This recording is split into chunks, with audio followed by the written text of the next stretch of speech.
Every Monday at 4:20, we go to the Farm Bureau guest line, check out favorites.com, and go with the home team. Coach Chris Lemonis, who is currently somewhere between Starkville and Biloxi, headed down for a couple of games down there on the Gulf Coast. Coach, thanks for catching up with us here on your travels. I'm going to steal a question from Michael that he asked Scott Berry in the first hour. You know, we always talk about what you find out about your team in non-conference play. Now that you're going into conference play, what's something you don't know about your team yet that you need to find out? I haven't thought of that one yet. I don't know.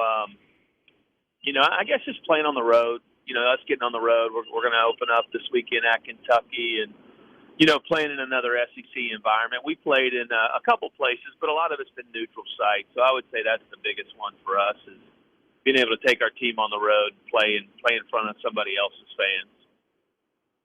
And this is you think about Kentucky through the years, that was always, kind of a hitter's park. And now since they've remodeled, it's a little bit different. The pitchers have a little bit more of an advantage than they ever did before.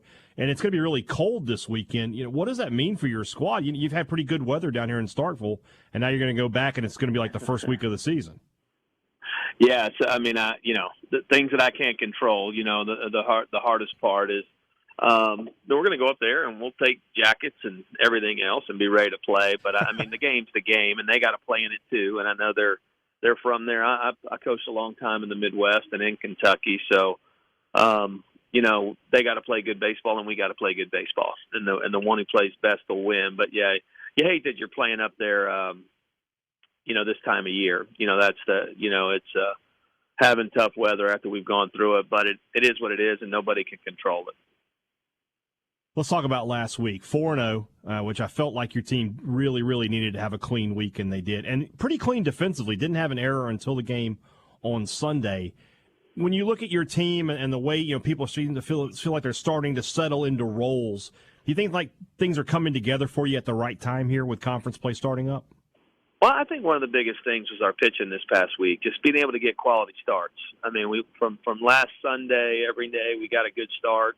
It lets us work our bullpen a little bit better. We've been a good offensive team, knock on wood. Like it's, all offensive, we've been good. And then we've just cleaned it up a little bit defensively. And the one game when we had a couple errors on Saturday, they were a couple of them were different errors, a relay and a back pick or something like that, not just your normal stuff. But, we played the game a lot cleaner this past week, and we needed to. We needed to start putting that together and playing with some confidence. I think one of the most interesting stories with your team is the dynamic between Ross Highfill and Luke Hancock. You got a true freshman and one of the most veteran players in the SEC. They both play the same position, and then you've got situations where Hancock can go to first, and you get them both in the lineup. Highfill and Hancock both had good weekends at the plate this weekend. What's their relationship like off the field? Is it a mentor-student kind of relationship, or are they just friends? No, I think it's a mentor, relationship, and Luke's like that with a lot of the younger kids. Ross is, I'm on the bus, so I don't want to talk too loud, but I don't like him to hear me compliment him. But he's a really talented player, and there's some rawness in there. There's some things he has to get better on, but, just physical skills and how hard he plays. That's one of the most impressive. I can deal with the mistake here and there if you play the game as hard as he does. And Ross Highfill, he plays the game hard, and he gets after it. And so, and I think Luke's been good for him. We're able to share those guys. And if somebody's a little more base running, we may go with a little more Ross. But, other games we switch it off. But, Ross is really pressing me right now because the bat's been really good over the last week. He's done some special things at the plate. Again, going to ask you a question, and we asked Coach Berry earlier. You're 4 weeks into the season. Walks have been an issue for your team, but walks have just been an issue in college baseball. Now that you've had some time to evaluate it, you talk with Coach Foxhall, how much do you think that the changes to the pitch clock and what the umpires are trying to do this year has affected the way pitchers are pitching? And do you think it has an effect on how many walks are being given up? Oh, I definitely do. I'm not so sure it's the pitch clock. We have recently gone to the TrackMan grading of the umpires, and so the strike zone has gotten drastically smaller. I think you're seeing walks everywhere for the most part, and offense is up. And I think a lot of that's because of that new, that we started it last year, but it's the strike zones are smaller than ever. You got the pitch clocks. You got, all that going on. I do think it makes a difference. But, for us, it's more, handling the environment and just pumping in the strike zone. The ones that get me are the non-competitive pitches that aren't even close. If we're pounding the zone and we're missing a little off left or right, it's one thing. But, when we walk guys, it's, we're missing by more than a ball. But it has changed. I mean, it is when you look across college baseball, the offense is crazy right now. You got 5 games in 6 days, starting tomorrow down there in Biloxi. You've got a game with Nichols and then with Louisiana on Wednesday. Then SEC play starts. We'll talk about pitching a little bit in just a second, but just how do you manage, you're on the road now for all of this. How do you manage that with your team? Well, it's this Biloxi trip's always been fun for us. We come down here, our fans pack it out. There's a great high school tournament going on during this time, and it's spring break for us, so there's no school. And originally we were supposed to play Vanderbilt and Starkville this weekend until they had to change the schedule. So that's kind of why we kind of have a weird week here. But you have to spend 5 on the road in the SEC, and you get 5 at home. You got to spend so many days on the road. So for us, we're taking it one day at a time. We're pulling into Biloxi now. We're going to practice tonight. Kids will have a good meal. Should be 2 fun days down here, and then we get on a plane and fly to Kentucky. And my first year I was here, we played in Starkville during spring break, the 2 games, and it was a ghost town. I mean, so nothing around, nobody around. So we decided to start coming to this, and we've had great success down here. And our fans have really supported it, and, getting out and playing across our state it's important to us. I love spring break in Starkville, Coach. No traffic and no waits at the restaurant. I'm looking forward to it. So I'm right with you. Don't disparage it too much. Hard to get the team. Let's talk about pitching. Yeah. What's that? Let's talk about pitching. Let's talk about pitching. Who do you have going for you in these next 2 games? Well, we don't know the second game, but we're going to go Bradley Lofton game 1.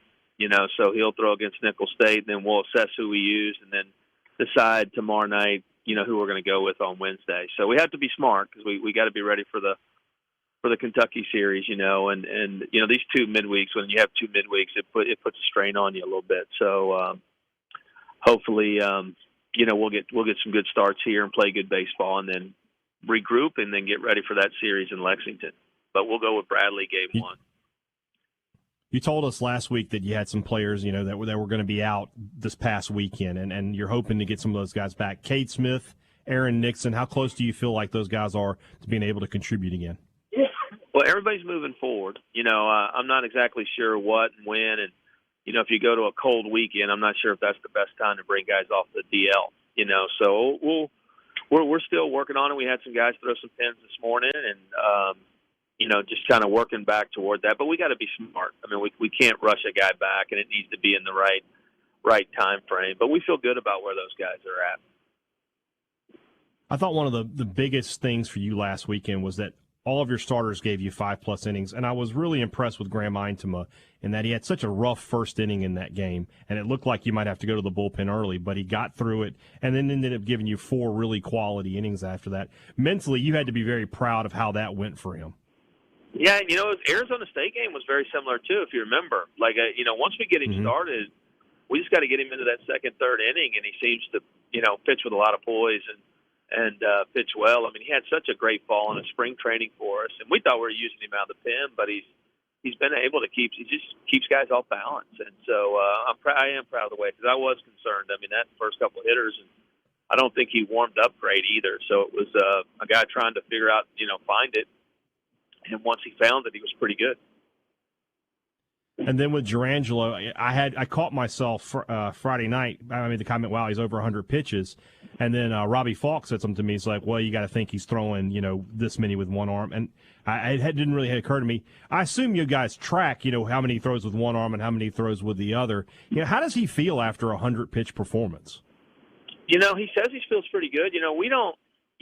We really treat him like everybody else. I mean, we try to stay right at 100. He really wanted to go back out there for the 6th. I think Lofton got 6 on Tuesday night, and they're best friends, and they've been talking trash to each other, so he really wanted to go back out there and get his 6.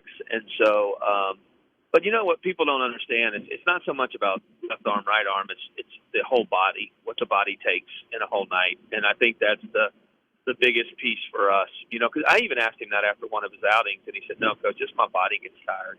And I get it. You know, and once the body gets tired, that's when some of them can, you know, get hurt or anything like that. So it's not, you know, I've had a lot of people ask me, "Hey, can he throw 50 with one and 70 with another?" And it just, you know, it's about the entire body. You know, earlier in the year he had, you know, one of his knees, just, you know, my knee's sore, coach. You know, like it's just, you know, his body has to do more than what everybody else's does. And so it's two different movements, and it's pretty amazing what he does. But he's been really good for us. That he has. 5 games this week, the start of conference play at Kentucky. Coach Chris Lemonis, thanks so much for your